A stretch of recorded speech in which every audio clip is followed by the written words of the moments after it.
A very warm welcome to you to another celebration of 40 years of overland touring, travel and content creation.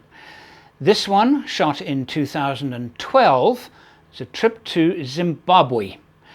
Now, Zimbabwe at the time was not a friendly place to visit, and I went there to find out if it was okay to go back. There was a period, and in the show shows me actually first visiting Zimbabwe when I was 6 years old, and I actually went to the exact same places I did in my dad's Ford Zephyr and matched up some photographs that were taken.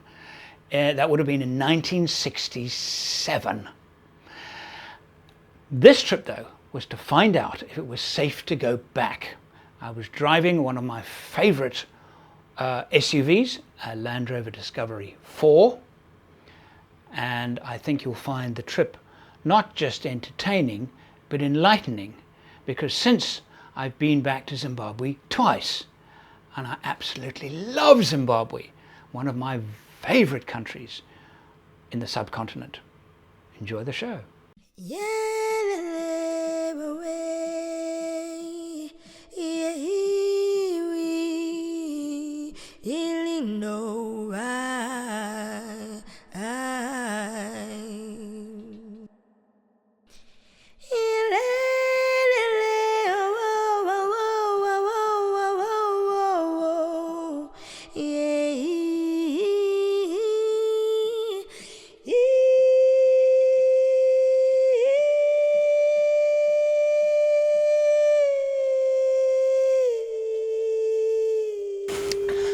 This is Great Zimbabwe, and I think very appropriately bringing you the next series of four-wheel drive from the country that it gave its name to, Zimbabwe.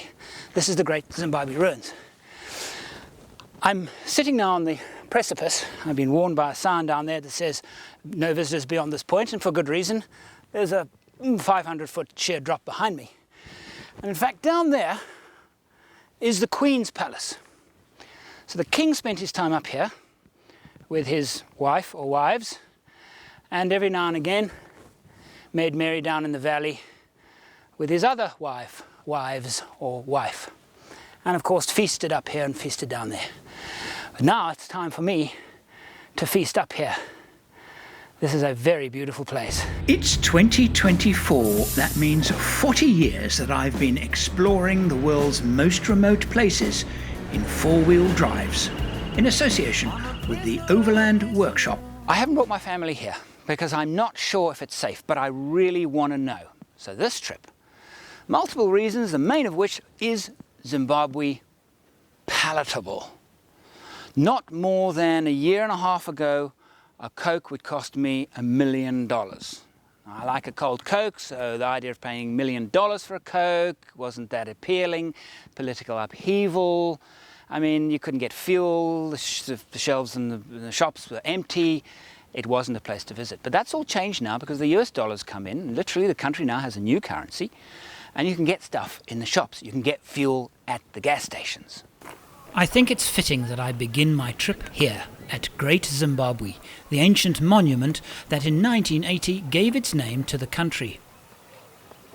Great Zimbabwe is a ruined city measuring 1,780 acres, which was once the home of as many as 18,000 people.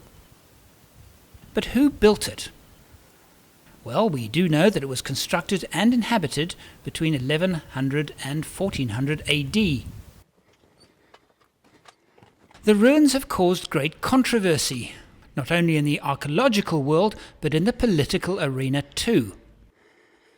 The government in power, when the country was Rhodesia, insisted that the archaeologists discover that Great Zimbabwe could not possibly have been built by black people. And then, when the country became Zimbabwe, the new government insisted that the truth be told, as long as it discovered that the ruins were in fact built by black people. Who cares about truth, right? So my first recommendation before coming to Great Zimbabwe, go to the gym. I sure wish I had. The fact is, its origins are unclear.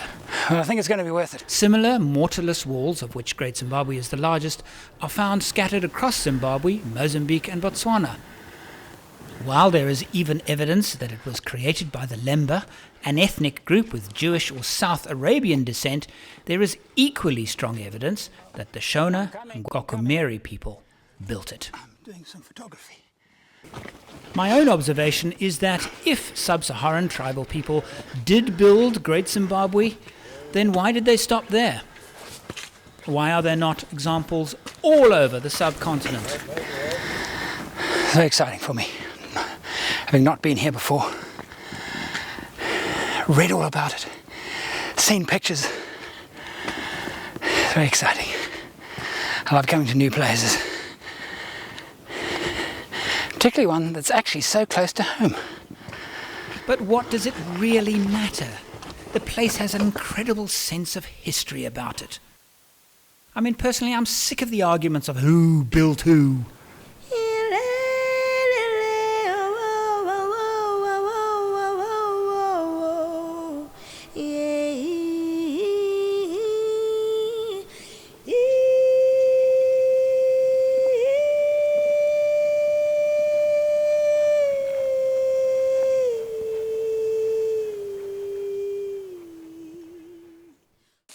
Well, our very, very first morning in Zimbabwe. We're in the campsite of Great Zimbabwe. It's actually a very, very nice campsite, very, very big. Not too many camping spots with fireplace grids, but just a really, really nice campsite. Lovely big trees. Amazingly enough, we actually found firewood last night around the campsite, which is pretty unusual for campsites in Southern Africa. Today, this morning, as the sun comes up, we're going to go now and have a last look at the ruins before heading west towards Bulawayo and the last resting place of Cecil John Rhodes, which is of course in Matopos. And from Matopos, we then head north and more adventure.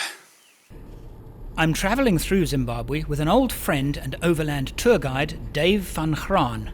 Like me, Dave is in Zimbabwe to find out if it's safe, and also to plot out a route for his self-drive tour business.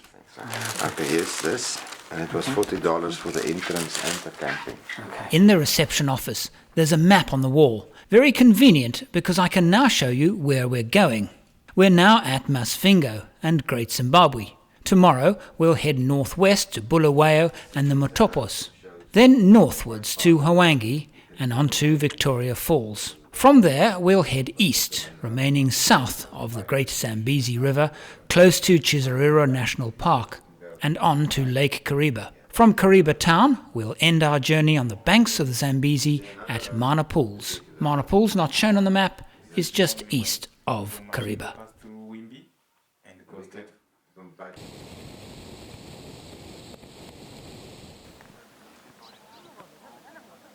Zimbabwe is well known for its ethnic crafts, mainly because the quality is so high. So many of the African curios found in airport gift shops are in fact Zimbabwean. Personally, I rarely give them a second glance. But being here, I reckon it's worth looking out for something unusual. I really don't know what I'm looking for, but I'll know it when I see it. What are these made from? It's copper. Copper. Oh, it's copper. Okay.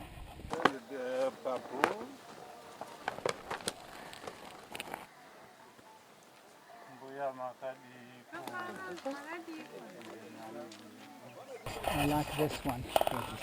Yeah. This is a bit special. The fabric is thick and the dye is heavy and the colours intense. It's probably not in the least bit washable, so instead of a tablecloth, it would make a wonderful wall hanging. 1, 2, 3. Thank you very much. All right. Yeah, God bless you.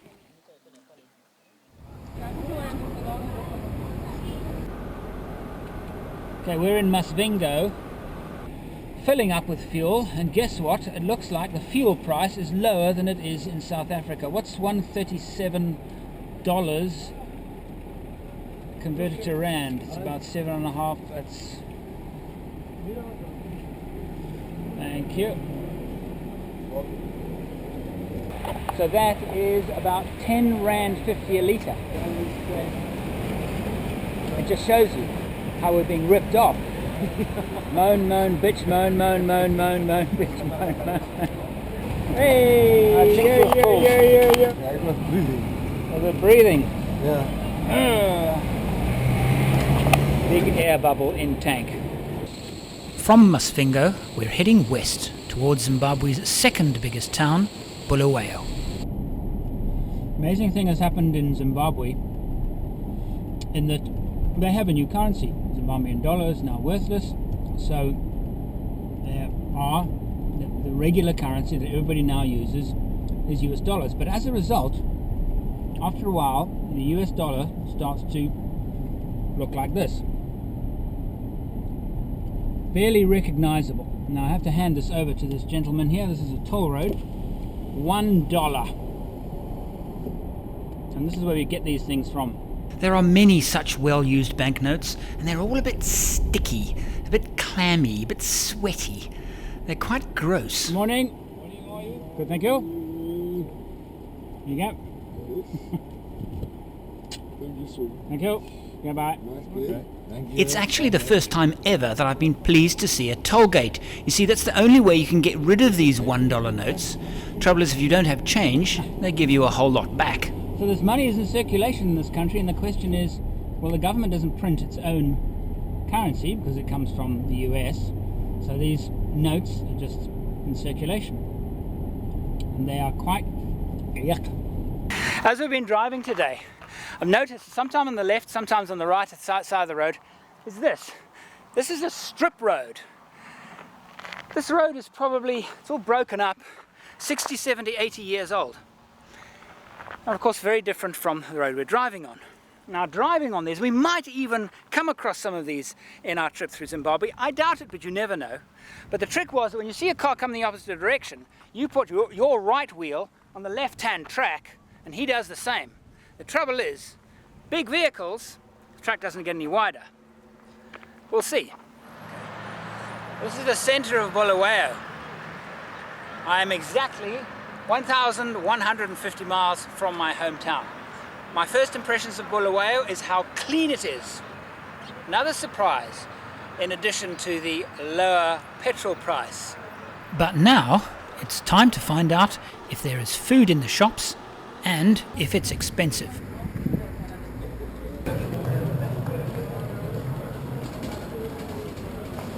No problem with food. Stores are full. In fact, the shops are not just packed tight with goods, but the prices are lower too. Looks like about 10% lower. For example, a Coke half litre in South Africa that would cost about R8.50, here under $1. That's about R1 less. Not only are there no shortages, the shelves are groaning under the weight of the stock. So the food's there, but of course, what about money to buy it? What about a job? Joe's freelance videos, video filming and editing. Maybe I should get a job. Since the food is cheaper here than in South Africa, the fuel is cheaper here. I'd bet you rents are cheaper here too. As the day draws to a close, we enter the Matopos National Park, where we'll be spending the night at the local camping site. It's daybreak, as you can see, at the, where are we this morning? I'm so cold, it dropped well below freezing last night. It's May, so it's pretty early for it to drop that cold. Matopos, that's right. Yes, the brain does slow down when it's this cold. Matopos National Park, not far from Bulawayo. And we've been woken this morning by a beautiful morning chorus.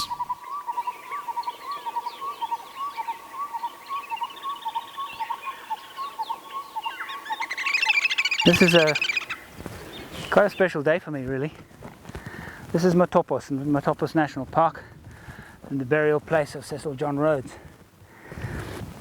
The first holiday I ever took when I came to Africa when I was 6 years old was to here. We were actually living in Salisbury, now Harare. and this is, you know, less than an hour's drive south of Bulawayo.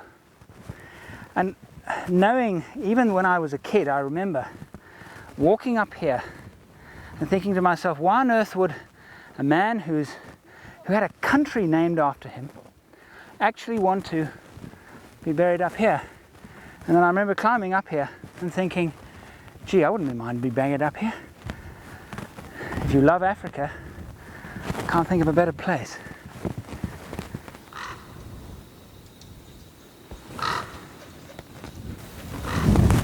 Standing a little bit east of Rhodes' grave is this monument, Two Brave Men.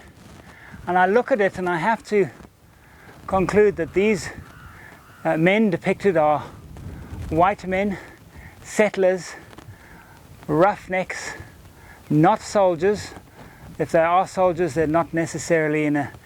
they might be in a uniform, they have all similar boots, carrying rifles. The memorial is for the Shangani Patrol, 34 soldiers serving in the British South Africa Company, who were ambushed and annihilated by more than 3,000 Matabele warriors during the First Matabele War in 1893. I'm travelling with my friend and professional tour guide, Dave van Graan. We've stopped here on an intersection of the main road. Dave is preparing some lunch.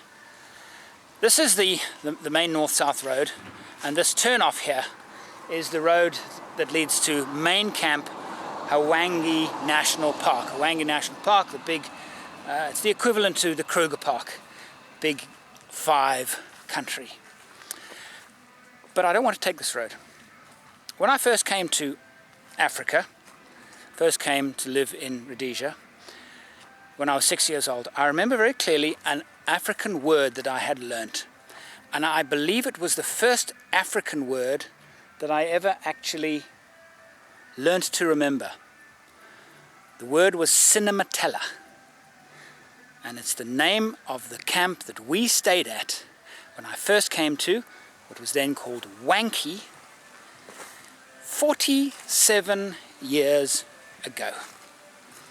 Here's a photograph of my father's car, and I'm going to go and try and find that very same spot. Now again today, having the luxury of letting Dave do a lot of the driving, and an unusual situation where I can sit and look at the passing landscape, and at this very moment looking for game. We've just entered into the Hwange National Park, actually called Hwange National Park. And I noticed that some of the signs still have the old Hwange sign. They haven't changed them, surprisingly enough.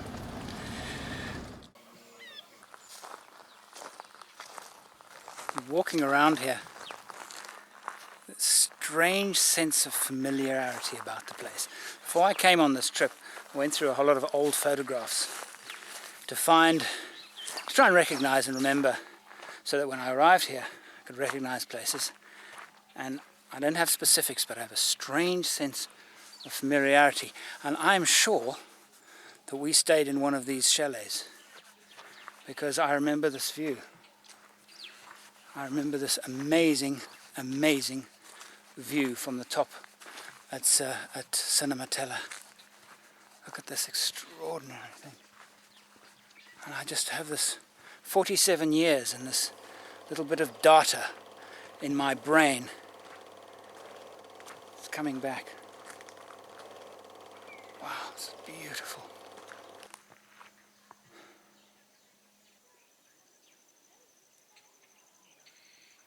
After returning home, I scratched through some of my father's old Super 8 footage, and this is what I found. I was right. This is exactly where we had stayed.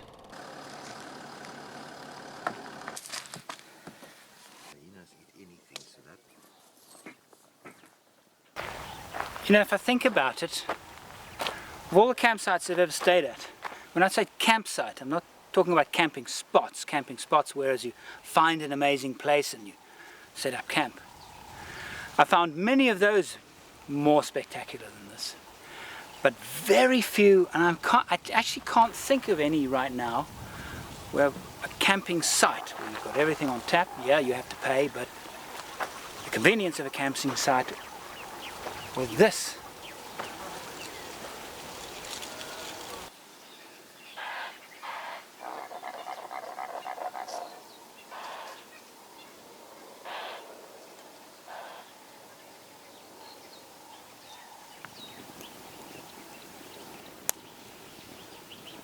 After a really brilliant evening, it was a lot warmer last night, so I managed to sleep quite well.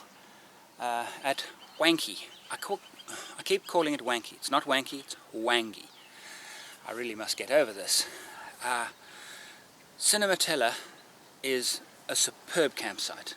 We had help last night. Within a minute of arriving, somebody else came and said, hello, do you need firewood? Do you need hot water? It was fantastic, really fantastic. The ablution box, very run down. I found that as a general rule in Zim. We've had hot water every night, but every night the ablution block's very run down. I suppose that's the price you pay for less civilization. For me, it's better. There've been one other camper here at Cinematella, and today we're actually going to go on to main camp. You know, looking around at this campsite and the lodges, the little chalets at Cinematella, not everything is perfect, far from it. By the same token, they probably have absolutely no budget. There's actually a story of one of these local guys running one of these camps, doing very rudimentary repairs to one of the buildings. Turns out he was spending his own salary on the repair, and in addition, he hadn't been paid for 3 months. So, I think the only way we can actually get this right is by visiting them, you know. And the location, the setting is sublime. So really, the stories that the campsites in Zimbabwe are run down, mismanaged, dirty, nothing could be further from the truth. Well, a bit run down. But does that really matter? I suppose if you're very fussy, it does. But they're not so run down as to spoil your camping experience. Far from it. Now, when I came here in 1966, about 47 years ago, my father drove a white Ford Zephyr, as did half the family men in South Africa. We were living in Johannesburg at the time. The other all drove Valiants. So either Zephyr or Valiant. And I remember it had wonderful vinyl red interior, very large, thin spoked steering wheel, and an enormous soft bench seat in the back. Very different, obviously, from cars of the day, but I'm talking specifically about the big bench seat in the back. It was comfortable in that car, amazingly comfortable, for 3 kids sitting on the back seat. And we're off now to see that particular place. I found the photograph, put it on my iPhone last night. So we're going to try and find that very spot, see how much it's changed in 47 years. This would be fun. What I mostly miss about strictly controlled parks where you're not allowed to get out of your vehicle are experiences like this.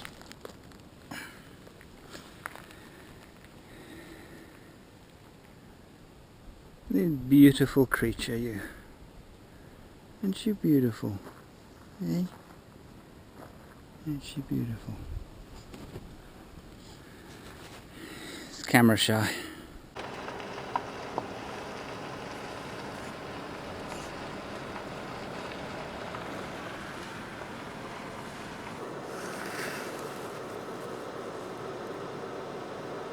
Looks like something ahead there. This could be it.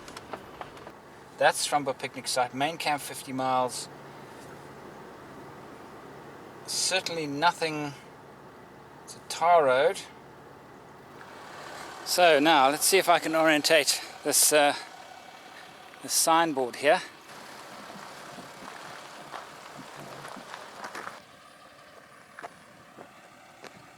I think that might be the tree.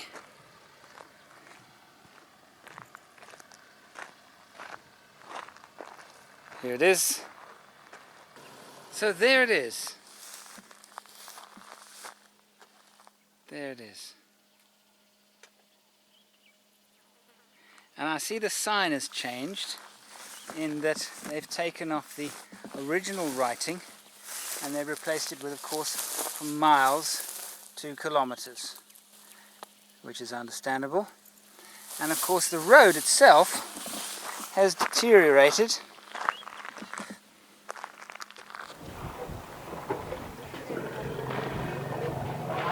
This is a waterhole not far from main camp in Hwange Game Reserve in the northwestern region of Zimbabwe. And it's time for me to get out my big lens.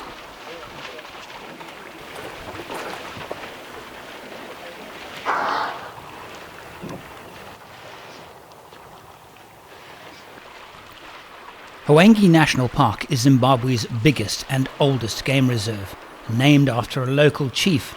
It's over 14,000 square kilometers, roughly the size of Belgium, and consists mostly of savanna, scrubland and scattered woodland, and is considered one of the greatest conservation areas in Africa. It boasts the highest diversity of mammals of any national park anywhere in the world, and includes 19 large herbivores and 8 large carnivores. And astonishingly, the number of elephants in northwest Matabeleland, which includes Hwange National Park, is over 49,000.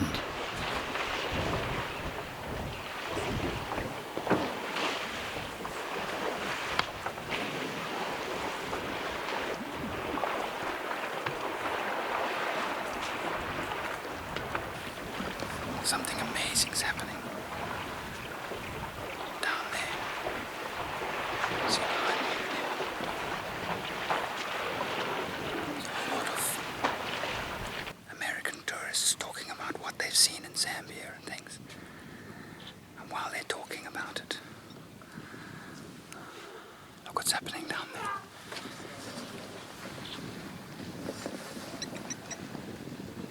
Not sure I understand the psychology behind that, but I'm sure a shrink would have a field day. They'd rather talk about it than do it.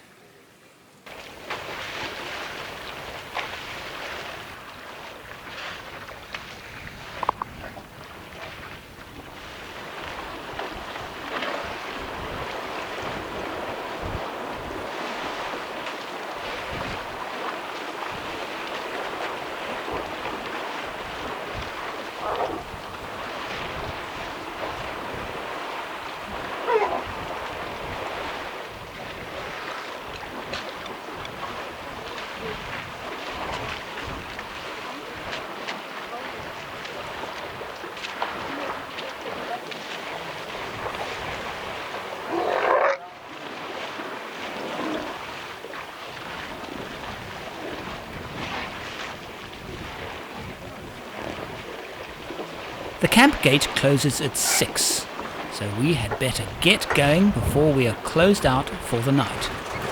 I wonder what action we've missed.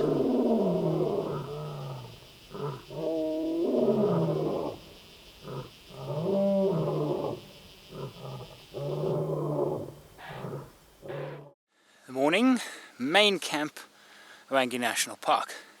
A little bit run down, rather nice. Clean, very friendly people. Only criticism is last night they didn't light our donkey boiler, but they've lit it this morning without us asking, so we'll have a shower this morning. There's absolutely no doubt in my mind, after now 4 days in Zimbabwe, that Zimbabwe is a perfect place to bring your family.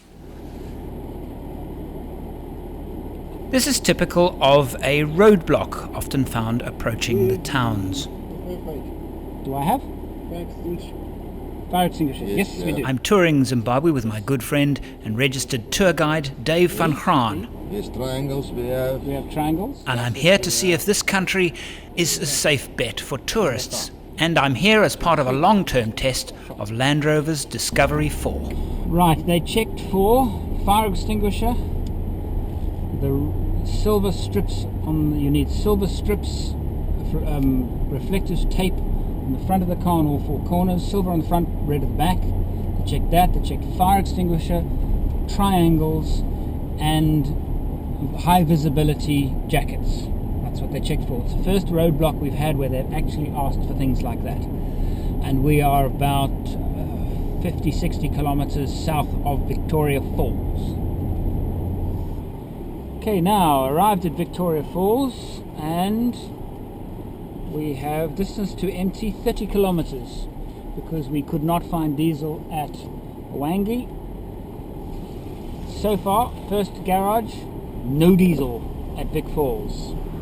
Only a few years ago, the town of Victoria Falls was almost totally abandoned by the hundreds of businesses catering to the tourists. But since the US dollar has arrived in reasonable numbers, so have they. But I am told it is still a shadow of its former self. It's promising. Who knows what's underground though? Yes, they have. Got a bit worried there for a while. The question I have though is, of course, will we find fuel along our route? Where we were only Kamatawi, that's the last place. That's the last place there. Okay, the truth is that there is no diesel in the town. This chap is doing us a huge favour by giving us some diesel, normally only reserved for account holders. He said that his tanks are almost dry. The truck did not arrive. There's no fuel at all at Wangi. We tried there. We didn't manage to find fuel, but then again, it was very closed. It's a Sunday. So we have a big question in front of us. We have to face up to is now that there may not be fuel along the route that we have planned. And it's a very remote route, and we can't do it without fuel. So we are going to look for a container to carry some. This is typical. The locals, by and large, welcome visitors, and in most cases it's not just because we bring gifts of money to spend. Well, that's the first stroke of luck. Let's go and see if we can find some more luck. And we did, in the form of a 25-litre diesel can found at a local store. Then some hawkers arrived trying to sell me some defunct banknotes. Have you seen these? Yeah. $50 billion. Okay, so let me see. We've got a 50,000. We've got a 100 million, 50,000, 10 million, $500 and $20. And it'll cost me $10 US for those. Thank you. But we only have $100 trillion. You see the $1 trillion? Yeah. There's $1 trillion. Yeah, 100 trillion. Yeah, okay. I think I've got enough. But to have a full collection, Yeah. you see this is the biggest one. Do you know how much is this? Yeah, $100 trillion. Yeah. I give you good price. Okay, now what would that have bought me? What? Could I have bought a And the amazing thing is that $100 trillion wouldn't be enough to buy entrance to the Great Victoria Falls. The amazing thing about Victoria Falls is, of course, not just the spectacle itself, but the noise. And as you walk closer and closer, you can't actually see anything, but you can hear it. And it is a deafening roar. And I've brought with me a stick with a small camera, which I'll show you just now, a raincoat, which is strapped to my belt. And the idea of the stick is that we can actually have a look at the falls from a different perspective. This is the little camera that I put on the end of this 3-meter pole to photograph the falls. And just as well the camera is waterproof, because here it rains 6 months in the year, almost non-stop.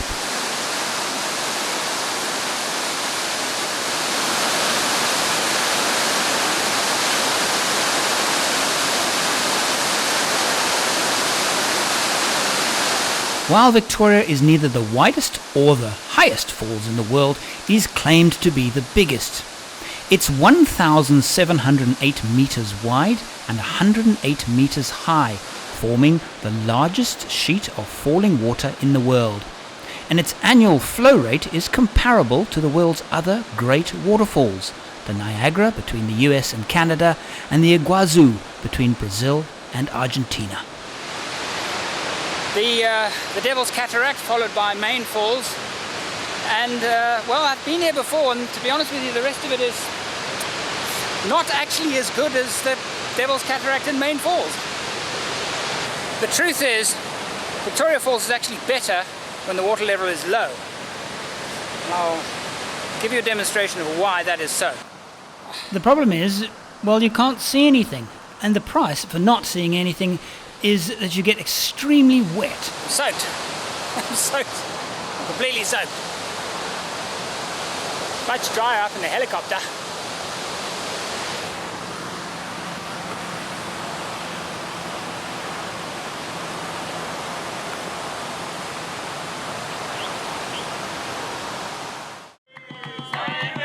Zimbabwe hasn't been completely forgotten, and as much as I may cringe at the sight of American tourists making fools of themselves, it's time to join a group of them on the river.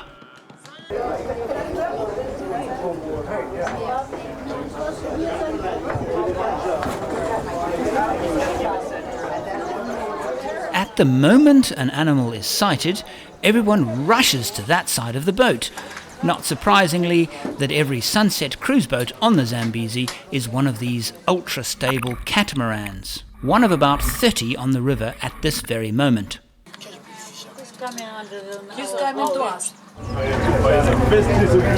There is a crocodile. Unbelievably, I heard somebody say, "Oh look honey, it's just like Disney World." And I'm not kidding either. At that moment, I gave the camera to one of the passengers, a Zimbabwean man, and I asked him to point it at me. The camera is running. It is. Showing the hero. The boat stays quite far from the falls, but it's obvious now why its African name is Mosi or Tonia, the smoke that thunders. And sitting here amongst these people, it's more like the smoke that has an annoying accent.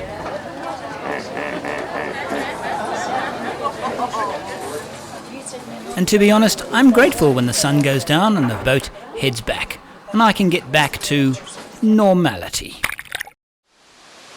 From Victoria Falls, we're heading east, and not far from the falls, it starts getting very, very hilly. And of course, very hilly as the road descends towards Lake Kariba, which is where I'm going to now. And it's exciting for me because I've never actually seen Lake Kariba apart from the dam wall itself. And that was about 10, 12 years ago. So this is, for me, the highlight of this particular trip. Hello. How are you? Good. Looking for tsetse fly. Yes. We try and catch the fly now. We've been stopped by a man holding a small net and a can of fly spray. Now I know that tsetse flies like to hide in the wheel arches and interiors of motor vehicles, but this seems a puny and pathetic way of trying to control flies. Will you spray inside there or what? Huh? Inside is where they can hide. Inside the car? Yes. I have seen a few Yes, tsetse right. fly during the day, but haven't been bitten, which means that there are probably none inside the vehicle. But the day is coming to a close, and it's time to find a place, pull over, and set up camp. Right, we're trying to find ourselves a camping spot for the night, and our challenge has been actually to find a spot where there are no other people, because there are villages everywhere. So I'm going to go now. I found a spot which looks a little bit open because the bush is very, very dense. Yeah, come this way up here. If you want to give yourself a little bit of extra clearance, press the button, not that one, to the right. Press that. There you go. There you go. Ah, nice piece of mapani. This makes fantastic firewood. It's not very straight, not very flat.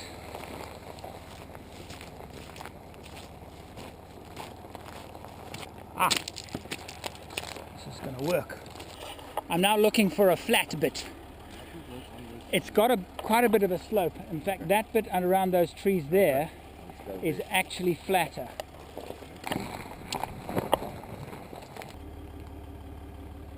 Yeah, Lekker, lekker.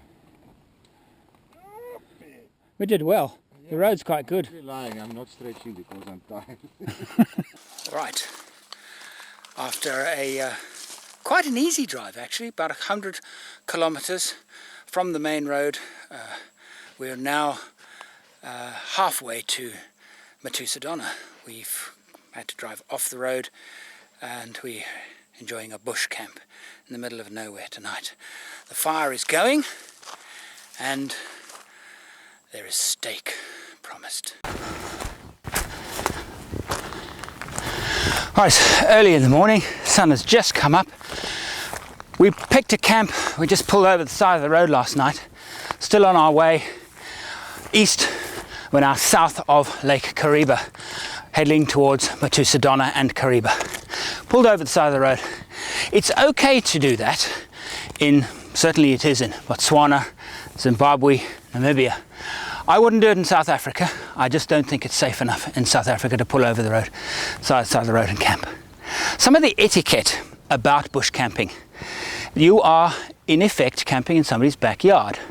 You will likely get people, particularly children, come and visit you. Somebody once said to me that they had done this and they had asked why the local people were so curious in a campsite. And that person said, imagine if you were sitting in your home and a Boeing landed nearby and everybody climbed out and started making themselves a temporary home. Wouldn't you be curious? And I suppose he's right. And a place like this is very, very remote. We are a big deal.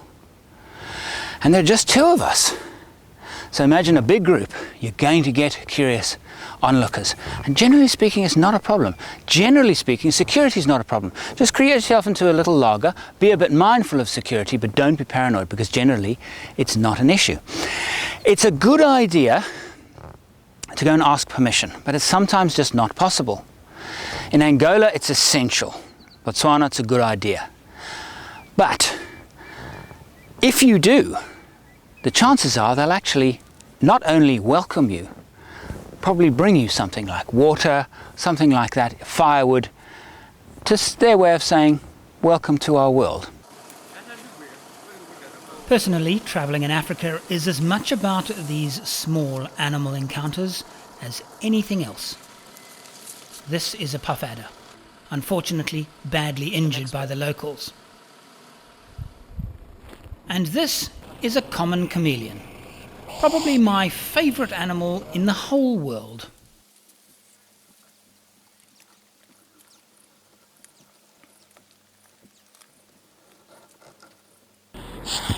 But this one doesn't like me as much as I like him. We're travelling further and further east towards Kariba, and as we do so, the road is deteriorating rapidly.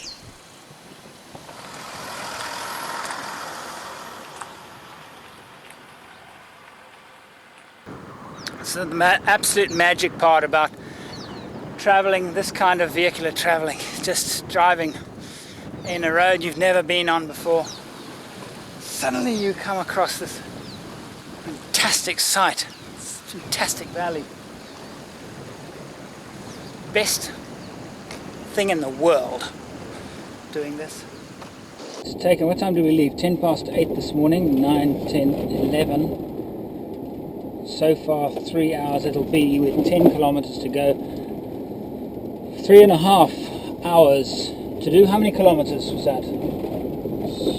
Say 70. About 70 kilometers. So Yeah, I feel like a little child on its way to the seaside because the boomy hills are in front of us, and I just know that when we squeeze between them, we're going to see the sea. Well, Lake Kariba. Zimbabwe Sea, and it's big. It's bigger than 100 ponds. We've stumbled upon Boomy Hills Hotel and Resort, exactly what we were not looking for. place like this. But the roads in the area are a bit difficult to figure out, so we thought we would get out and have a look anyway. And it's from the lodge that I get my first proper view of the lake. And it is enormous. You see, Boomy Hills isn't really my cup of tea. Well, mainly because I'm not rich enough to stay at this kind of lodge. So we don't stay long, and we head down to the water's edge. What an absolutely idyllic situation this is. Kariba. There are some elephants over there grazing. Side of the, see 4 elephants there, including young. Fish eagle. Gentle breeze blowing. But now the campsite is another 2 hours drive at a place called Tiger Bay. And I'm a bit reluctant to drive that way because we are running a little bit short on fuel. The going has been very slow, quite rough. But because we bush camped last night, I need some way of washing. There's plenty of water to wash in, but I must say I'm a little nervous about crocodiles.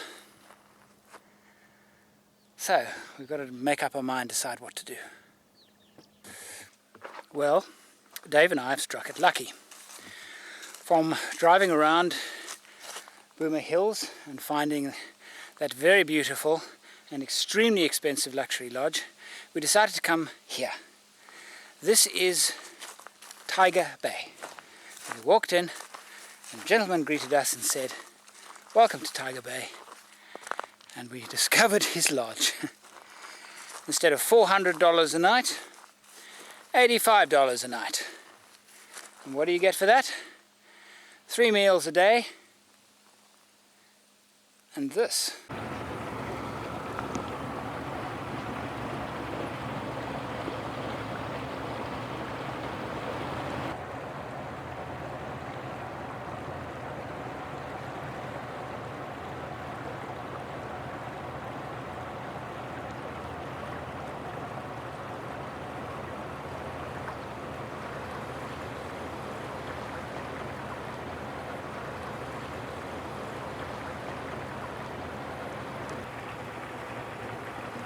You know, I have photographs of my father. He came here when I was about 8 years old. And I remember so clearly the photographs of the trees and him holding a bream. And the bream was about this big.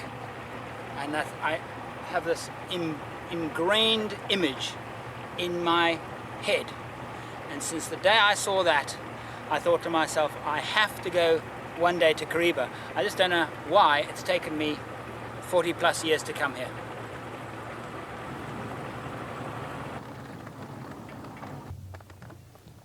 Now, those of you who have seen my television programs before this one will know that I call it fishing. I don't call it catching. But this time, it's going to be different. I don't know why. It's going to be different.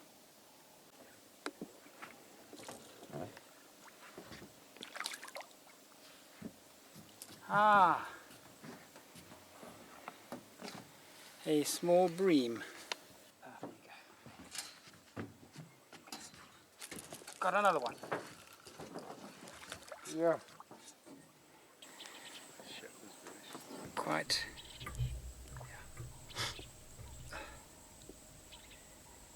Hold him firmly. Come on. I want to put him back. And these things are there. Those beautiful teeth. Beautiful fins. Look at that. Exquisitely beautiful fish. And they're the primary predator in Kariba. And off you go. There he goes. Now that was a day's fishing. I caught a tigerfish. It might have been a tiddler, but it was still a tigerfish. Because I lost count. 1, 2, 3, 4, 5, 6, 7, 8, 9, 10. 10? 10. How many did you catch? Got 2. And how many did you catch? one. So that leaves? The biggest one. Biggest one. It's yours. The rest is yours. Good. Thank you. Fantastic. Okay, Yeah, thank you. Lovely day. Thank you. Yeah. These are red-breasted tilapia. Yeah, that one, yeah. Yeah. So now I think we'll go and photograph the sunset.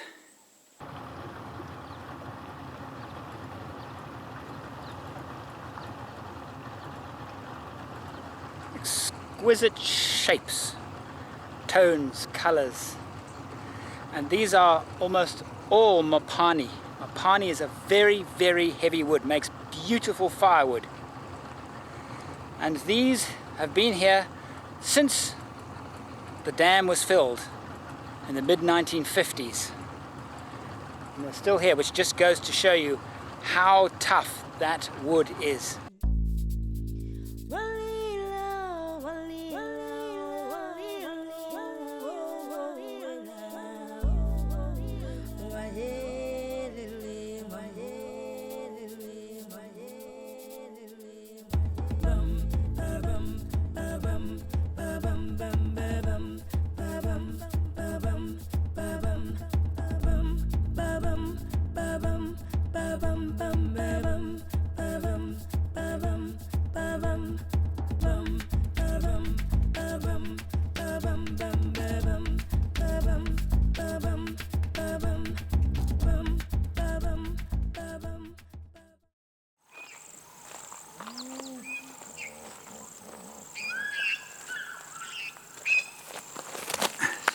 Daybreak on Kariba. When we went to sleep last night, Dave said to me, "Good night. May you be woken up by fish eagles." And I was. It was a fish eagle right here that woke me up in this glorious sunset. Kariba is, I think, amongst the most beautiful lakes, inland water systems I think I've ever been to. It is exquisite. I cannot believe it's taken me so long to come here, to visit here. I shall be back, that is for sure. Tiger Bay turned out to be an idyllic setting and an ideal lodge. Clean, comfortable, not expensive. This is a typical situation. We couldn't finish our stretch with a standard tank, and we managed to find this jerry can at Vic Falls. You need about 1,000 kilometers to be able to do a meaningful overland trip. Any less than that, you're going to struggle and you're going to have to trim your trip. 1,000 k's is kind of the benchmark.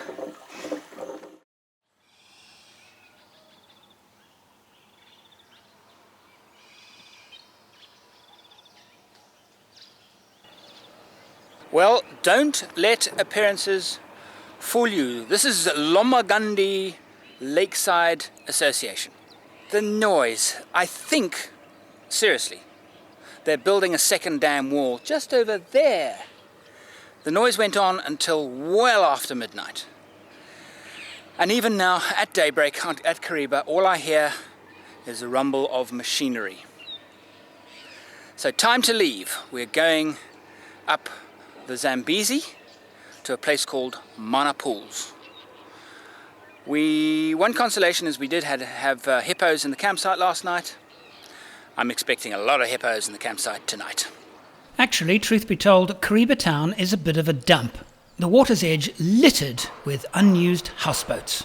Again, like so many towns in Zimbabwe, a shadow of its former self. So Kariba town is not a place to stay, it's a place to arrive, get on a boat and leave.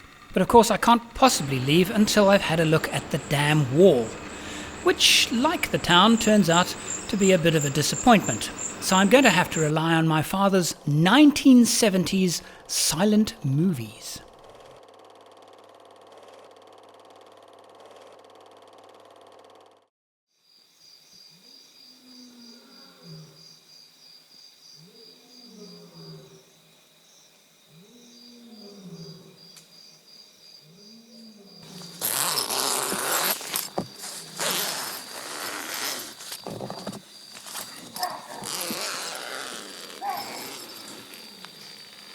So easy to forget.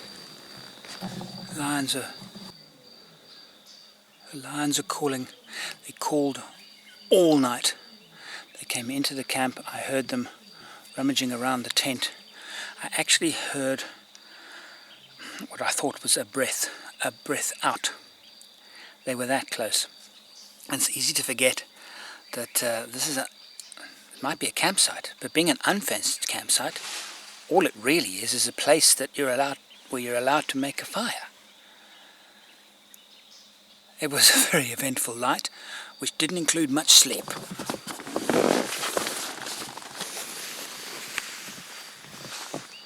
There's a buffalo over there.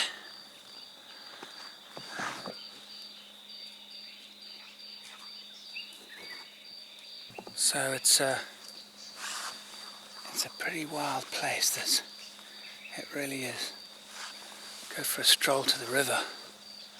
See what I can find.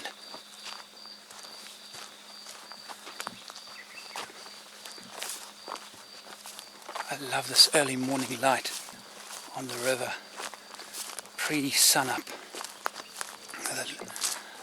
The water just glows. But you know, I better watch that buffalo. It's a single buffalo and he's looking at me, and I don't like this one little bit. I'm going to get quite close to the car actually, because lone buffaloes are bad news. Very, very bad news. I actually want to go to the water, but he's looking at me and not such an eye. I know it's far off, but see, when buffalo are in a group, they're like cows. They just follow each other. When you have another one behind him. One or two lone bulls are often behind the herd. They're often behind the herd, separated from the herd, because they're so grumpy, and grumpy they are. In fact, there are more there. I can see now a third one.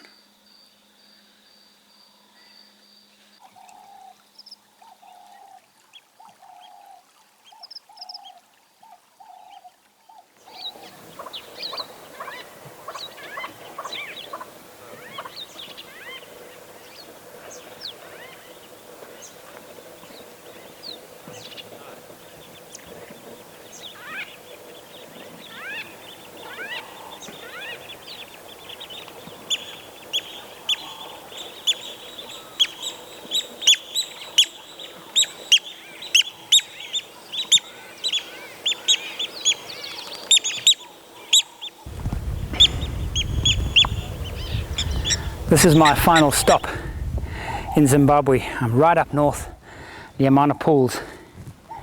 If I have to summarize Zimbabwe and answer the question that I asked, is it now safe to bring my family here? The answer is absolutely, no question. There are a few things to consider. Firstly, when you go through the border post, have all of your papers ready. Do some homework on the border post. The big ones are complicated. So if you've done your homework, gone is the complication. What is the best way to get through a border post the fastest in terms of attitude and approach? Well, you mentioned the word attitude. It is all about attitude. If you arrive there with an aggressive attitude, they will treat you like that. And if you show that you are in a hurry to get through, they will play the game with you. They will make you wait, because they work on a different, can I call it, time schedule. They work the way they do it. Nobody's going to rush them. So if you are aggressive or want to rush them in their job, they will give you hell if they want to. So I normally come in there very friendly, chat a little bit, but not too much, and get the job done. And always thank you, good morning, those sort of things. Good manners that you would do with anybody else. I can't see why you should not treat them like that. And they make it worse for the next guy, because when I arrive there with the right attitude, they already start off with me, with being aggressive and want to nail me. So normally I've got to break that barrier, greet the guy and say, okay, this is what I have in my car, and then take it and just go. Because I didn't do my homework, and he's doing his job. But otherwise, look, this is Mana Pools, the end of my journey, hardly anybody here. No, I will easily bring family. I will only treat open water as dangerous. Anywhere there's a river or a dam, that can be dangerous. But that, and animals, most of the camps are open. I'll make sure that I do the safe thing and won't let the kids run around for miles around from the campsite. But other than that, people are friendly, roads are not that busy, place to camp is normally not an issue, safe, yes, definitely, no problem at all. Oh, and one other thing. Fuel is cheaper here than it is in South Africa. Groceries are cheaper here than they are in South Africa. And you can spend South African rands, but I don't think you should, because if you spend in dollars, things are cheaper.